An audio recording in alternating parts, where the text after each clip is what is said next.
I just watched this documentary and I have so many thoughts. Okay. Unknown number, the high school catfish. What happens when the life you thought you were living was really a lie? When the people or persons closest to you are ultimately after your downfall. Okay. We're going to get into it all from a therapist's perspective. So pull up, get you a drink, get you a blanket. Okay. Trigger warning, trigger warning. That's going to be kind of a deep dive because this documentary brought up so many different things for me. And I want to go over with you guys. So let's tap in, hit that like as you were coming in, watching this. Let me know where you are watching from.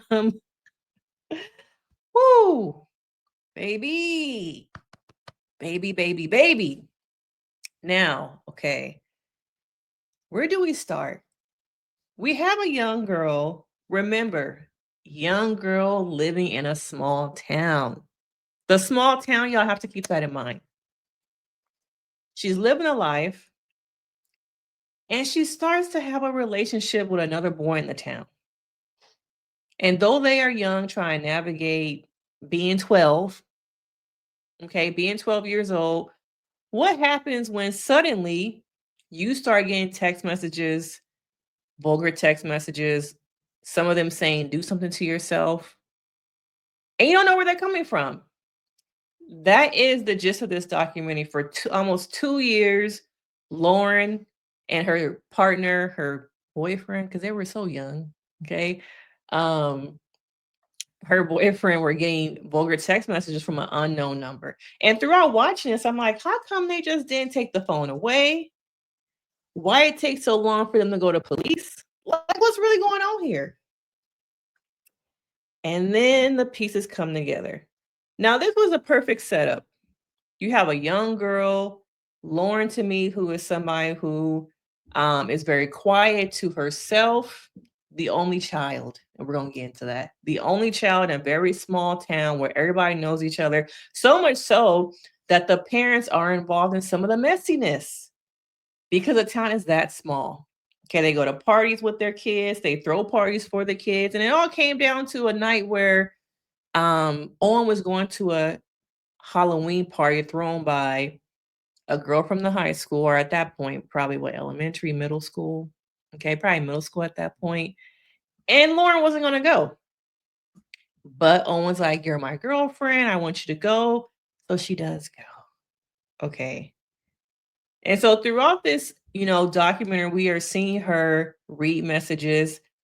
The police have a book of about a binder of 300 plus text messages. And so the parents of these different kids are trying to figure out who is sending these text messages to Lauren.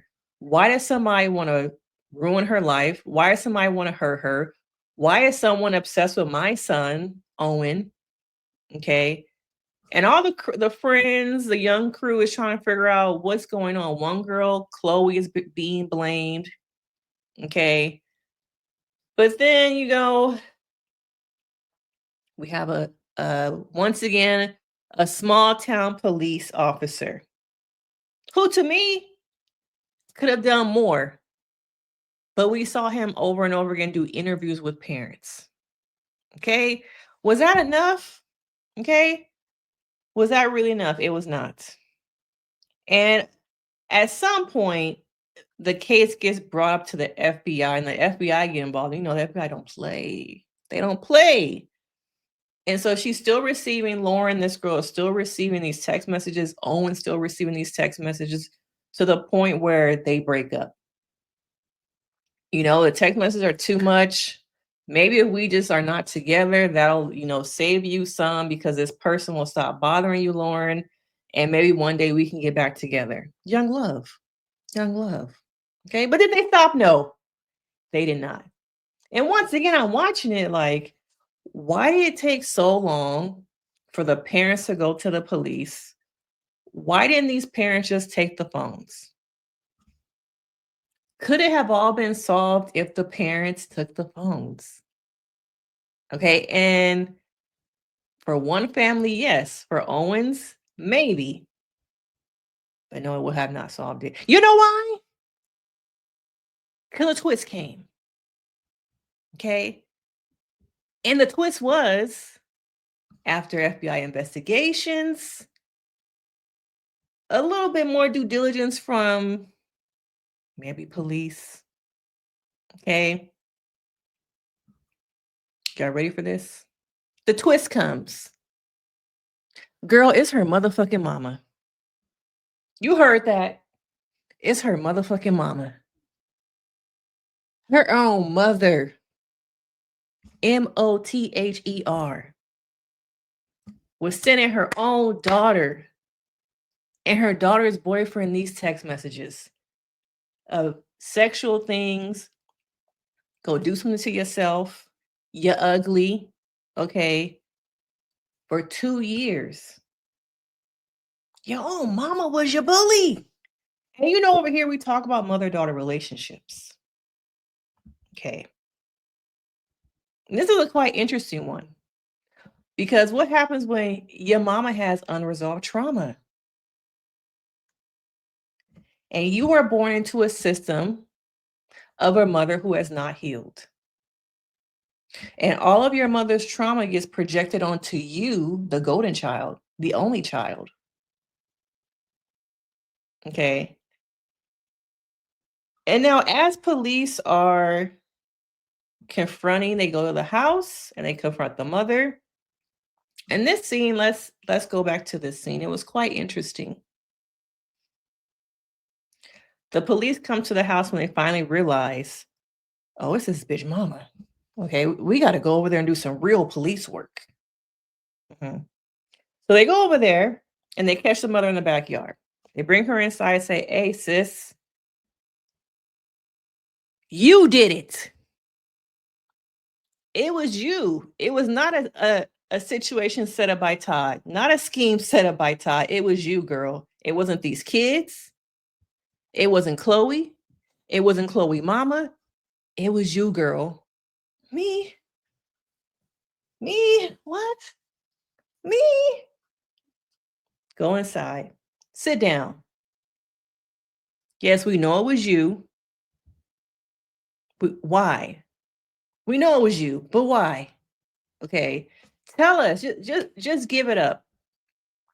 Okay? The jig is up, girl. And she's crying. And this is the part.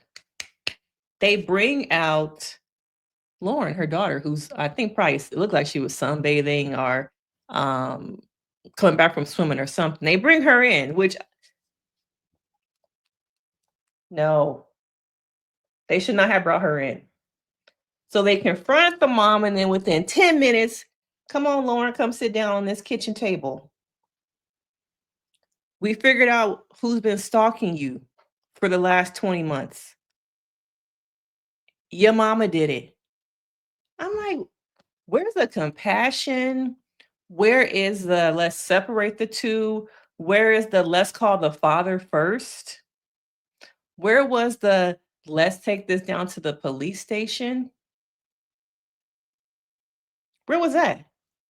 Okay, let me make my face bigger because I'm just astounded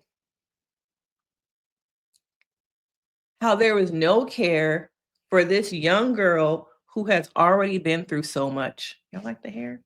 I got it done. Okay. Where was the care? She's already been traumatized for 20 months.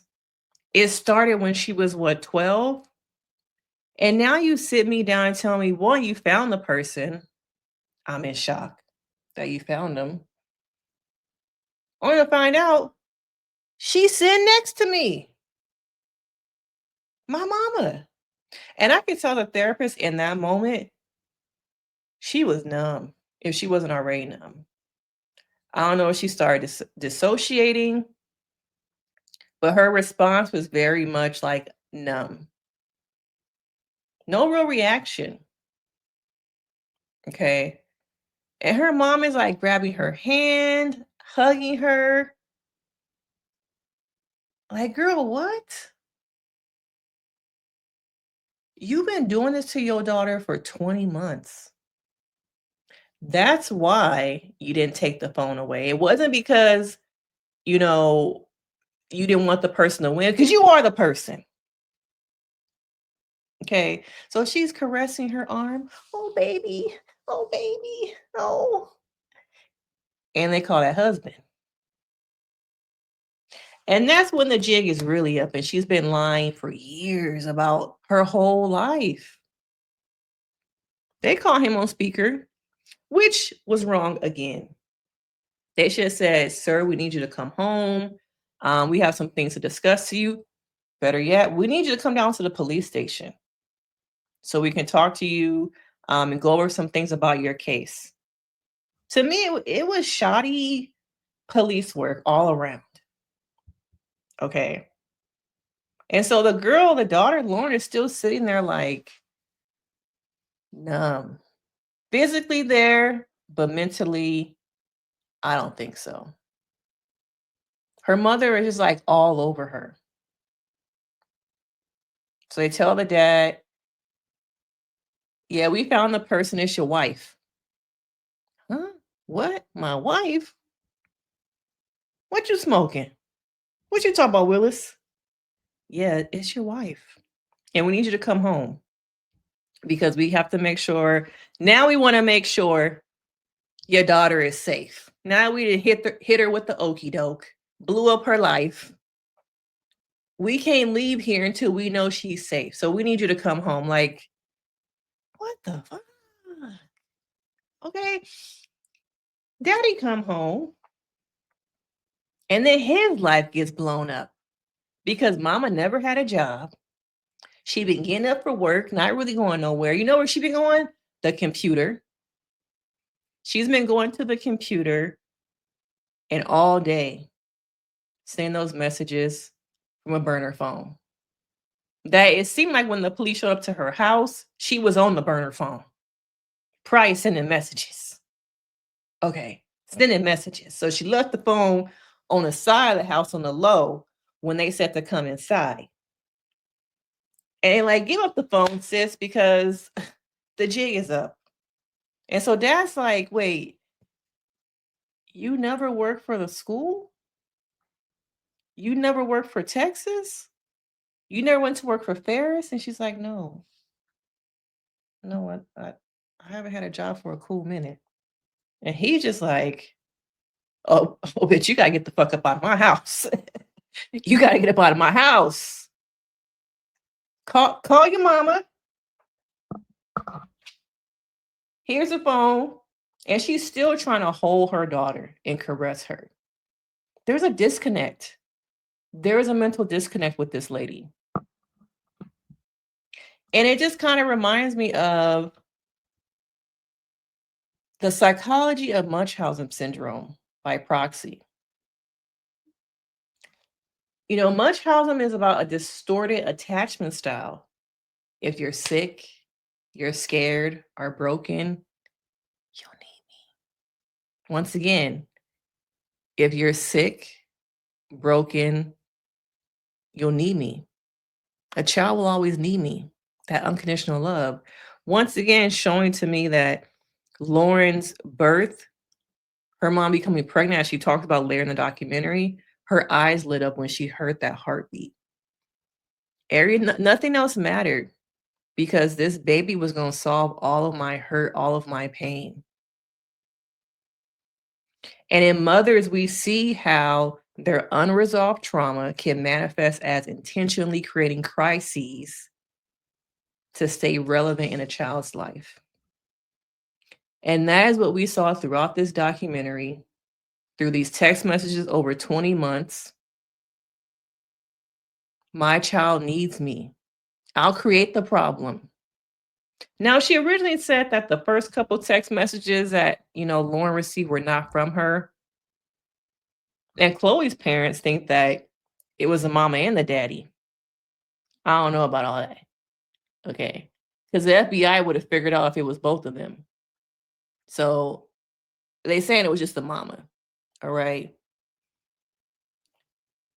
And with Munchausen by Proxy, it's less about the child's well-being and more about the mother's need for attention, control, significance.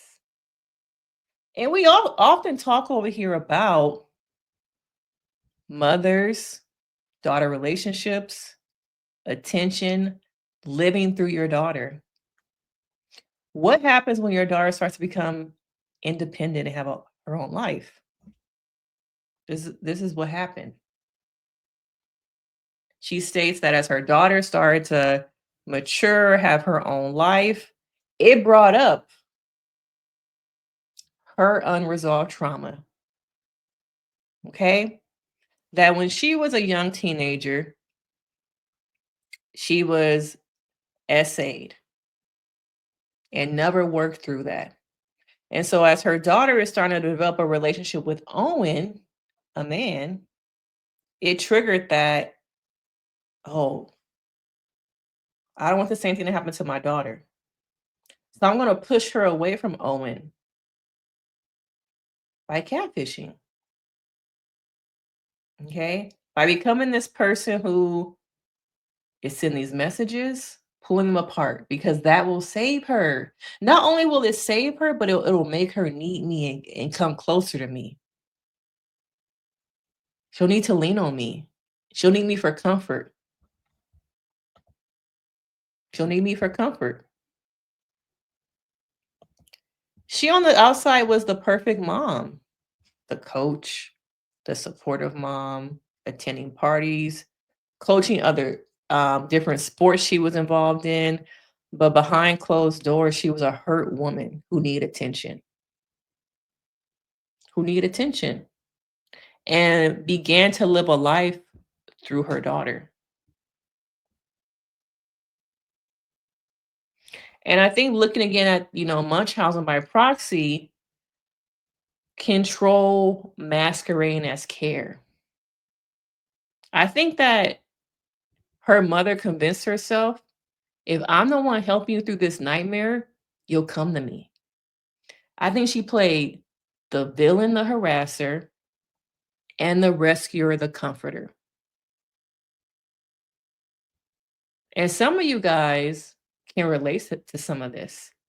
Having a parent who is the rescuer and the comforter, and how that creates this confusion in your mind as your mother continues to keep herself central in her child's emotional world. Having that phone number was so powerful, that unknown number. The dual role allowed the mother to orchestrate chaos, but also maintaining closeness. Okay. She couldn't go too far, that phone. And so it all made sense about why her phone could not be taken away. Now with Owen, I'm still kind of wondering how come the parents didn't just say, hey, you know what? We're gonna get you a new phone number. There's a part of me that knows, like, okay, if he had got a new phone, he would have still gave his number to Lauren, and eventually Lauren's mom would have had that phone number. I get that part. Okay. But the parents didn't know that it was Lauren's mother, Kendra. So why not get your son another phone? At least as a precaution, even though we as an audience know the story and know that it wouldn't have been it wouldn't have solved things completely, because she would have got more access to him. Okay. But let's also talk about the relationship between Owen and Kendra, because I'm seeing more and more of adult women, primarily white women, who are developing these inappropriate relationships with young adolescent boys going through puberty. And I'm wondering, why are we seeing a more uptake in that? Okay, an uptick. Is it uptake or uptick in that? And what was it about Owen? Because Owen actually said how, he saw the inappropriateness of her mother cutting his steak, being extra nice to him. What was it about him? Okay. Was it that he was so close to her daughter that she wanted a piece of that too? Not literally, y'all, but want that same attention. But we see over and over again, more in the school system, teachers having inappropriate relationships with kids, with boys. But why is it so hard for a woman to see that this is a child? Because they crazy. Okay? Because they motherfucking crazy. Okay? They're crazy. They don't understand boundaries. They don't understand that this is a child. In their warped minds, this is a romantic relationship. And I think that in some ways, Kendra was living through her daughter and wanted her life. And I wonder with the husband too, like, how was he not able to see some of this? Um, was he working that much? Does it come down to ultimately, no matter what, trusting your significant other? Could have been that too, that he just trusted her. Now, nobody really thinks that they wife, husband could really do something like this. I get that part. Yeah, I get that part. But it's more to me like whether or not signs that she was being secretive. Did you see her using another phone? Paychecks. Because it sounds like they had some financial struggles for a very long time to a point where I think they got evicted. And he had to lose everything. Or was it a storage unit that they left? They had to leave because she wasn't really paying the bills. To me, I don't know. I just think sometimes like there has to be some inkling that something is not right. And maybe it's love, maybe that unconditional, once again, love we see in this whole family dynamic that you ignore those things. I want to know from you guys. But her unresolved, trauma was feeding this cycle. We talk about her past assaults.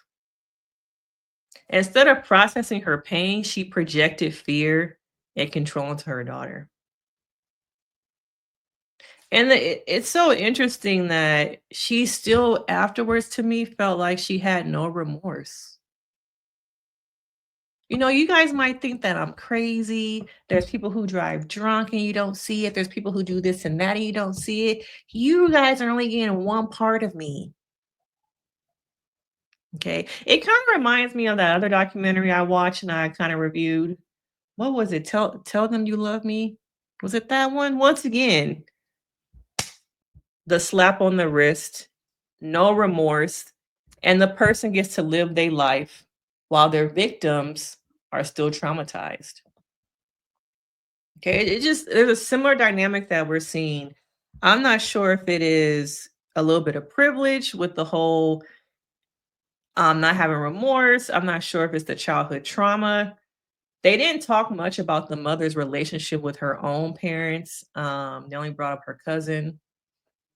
So I wonder about that because I'm seeing, similarities to the other documentary that Netflix did. I'm kind of wondering now, was it by the same company? Because it's very similar.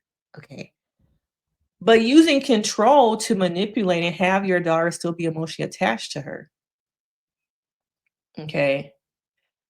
Now let's talk about Lauren a little bit and the impact on her. To think that this was all happening while she was still in high school. The cops came to her house. She still went to school. She still had to see those people every day. And then to find out why she's in class, the news announces that her mama has been arrested. So it lets me know that even after the police came, they still kept it a secret in the house. I'm not sure if that was for the protection of Lauren, her mother, um, but she tormented these kids for 2 years. And then her daughter had to once again go through torment by other kids. And I wonder after the documentary was coming to, the later parts of it, at this point, does she have friends? Her Owen's like, "I can't, we not friends, girl." Mm-mm. And I wonder about her mental well-being, that unconditional love that a child has for her mother, even after deep betrayal. How can I ever trust love if my own mother lied and hurt me? Yet we see She still wants to have a relationship with her daughter. Lauren still wants to have a relationship with her mother. And we're gonna talk about sentencing a little bit, her being sentenced. But even when mama is in jail, they're still talking. I think there should have been some type of no communication with your daughter, no access to electronics in prison. Because it's almost like, once again, she got a slap on the wrist. Look at my notes. She got 2 counts of stalking a minor, Owen, and Lauren, and 19 months in prison. I think in that other case too, didn't the woman get like 19 months in prison? I have to do a little bit of research. I wonder where that incident happened also. Let me know in the comments. Do y'all see like some parallel process happening here? But she got 19 months only to get out and really kind of go back to the same probably town that her daughter has to live in. And I wonder if her daughter is living in, constant hypervigilance, never knowing when the next message or attack might come. And there just seems to be like a lasting confusion. You're my mom, but you hurt me. People say that I shouldn't have anything to do with you. Am I crazy for like wanting to have a relationship with my mom still? But you're my mom. So you go through that gaslighting. The world tells you one thing, her dad is probably saying something. Internally, you're feeling something. You still want to have a relationship with your mom because Lauren said she feels like there's something missing for her. And once again, being that only child, it doesn't seem like they have a lot of family either. It feels like right now it's just her and her father. And I sadly doubt that she probably has a lot of friends. It seems like she quit sports. Her mom blew up her life. But still letting that person in, knowing that you hurt me, that to me is like you know, a little bit of the unconditional love a child has for their parents, and not understanding that just because someone is your mom, your parent, does not give them the right to hurt you. You have a say in this. But I think there's just a lot of confusion that she's going through, trying to figure it all out. I wonder if she's gone through any therapy. And I wonder about, once again, talking about the impact on Lauren, that attachment style to your primary caregiver. Do you start to develop more of a fearful avoidant attachment style because you're unsure of having somebody close will be genuine? Okay. Will it be really genuine? And it seems like at the end, she is open to having a relationship with her mother. I just don't think that's a good idea. I just don't. I just it's too raw. Okay? It's just too raw. Like, how do you, hold space for the mother's trauma without excusing abuse? Some of the ethical layers that I think about from the police. Munchausen is not stranger danger. It's a betrayal inside the home.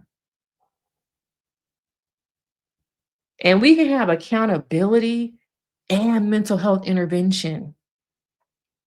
I didn't hear any of that. I really didn't. The mom just does not seem very remorseful to me.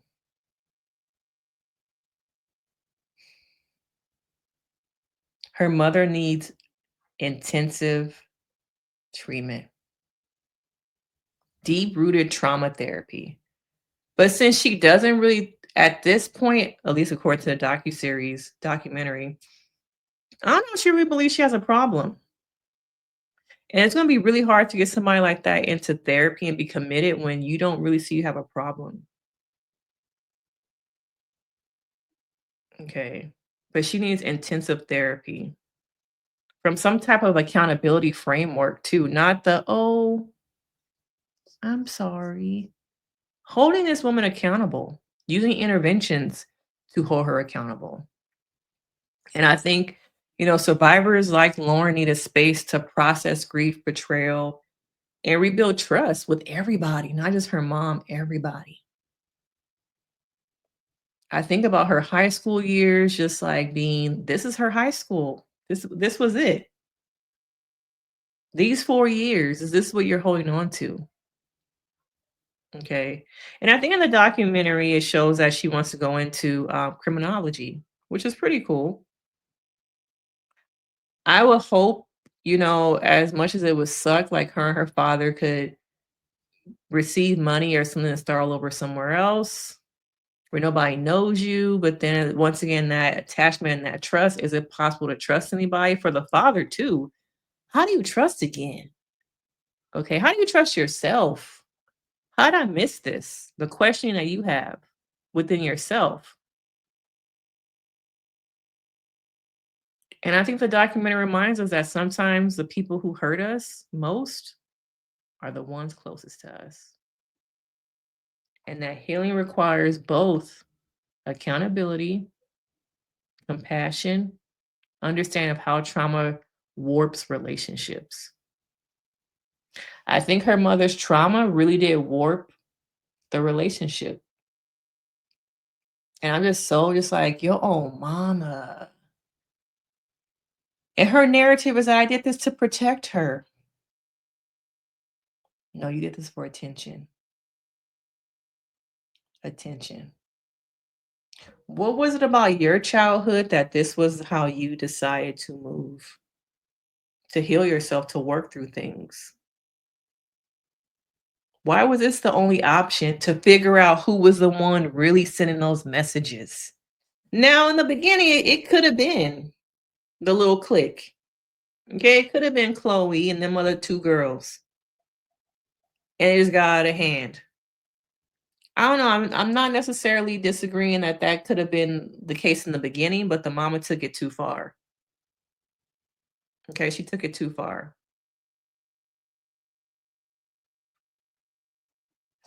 But we also have to think about cell phones. How young should a child have a cell phone?